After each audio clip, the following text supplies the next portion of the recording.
In this video, we're going to look at a much faster method for calculating the standard deviation. In the last video, we introduced the idea by looking at an intuitive or reasonably intuitive method for calculating it. The method I'm going to show you now is much faster, and I encourage you to use this method always, basically. Okay, so in the last video, we saw that the standard deviation for shot 1, which we described as sigma, I'll call it sigma x, it was 93.04. Meaning that it was normal for a shot to be within about 90 pounds of the mean. Okay, let's work it out for shot 2. Now, what I'm going to do is I'm just going to show you the formula here, and I'm going to show you how to use it. And then I'm also, in the next video, going to show you how you can use the calculator to work it out really quickly. In an upcoming video, I will also prove that the two methods are the same. That's going to be a totally optional video. So they are the same. The proof's coming up if you want later. Now, here is our formula.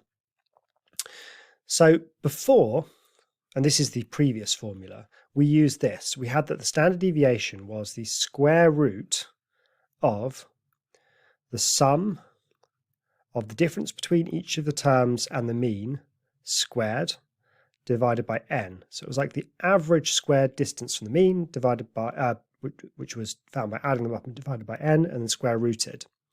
We're going to use this formula now. So it's still the square root of a bunch of stuff, but this time it's the following. We're going to add up all of the data points squared and divide by n. So that's like finding the average squared term. And then we're going to subtract the mean squared.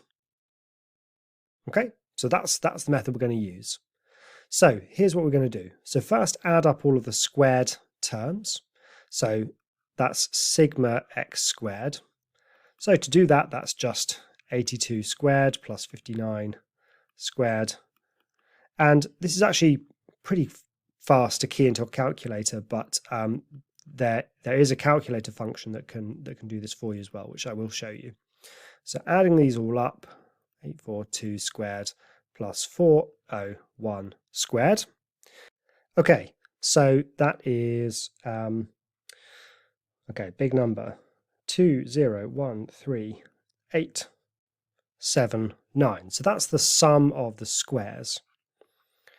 So in order to calculate the standard deviation now, we're subbing this into our formula. We're also going to need the mean, but the mean we calculated earlier on was 408.71. Now, actually, when you're calculating standard deviation, a little tip here, it is quite important not to use rounded numbers in your working because it can send the final answer off by quite a lot.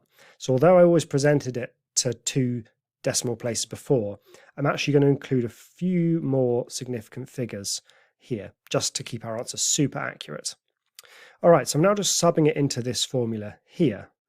So I'm taking the sum of the squares, which is that, just over 2 million, dividing by the number of terms, which is 7. And then I'm subtracting the mean squared. Key all of that into the calculator, and we get 347.35 pounds. So that's our standard deviation for shot 2, and you can see it's much bigger. So the difference is really pronounced. The spread of data in shot 2 is much more pronounced. And again, let's think about the interpretation of this. This means the standard deviation of about 350 means that most of the days, a kind of normal day, is within about 350 pounds of the mean, which is about 410. So it's normal to be up to about 350 more than that, and it's normal to be down to about 350 below that.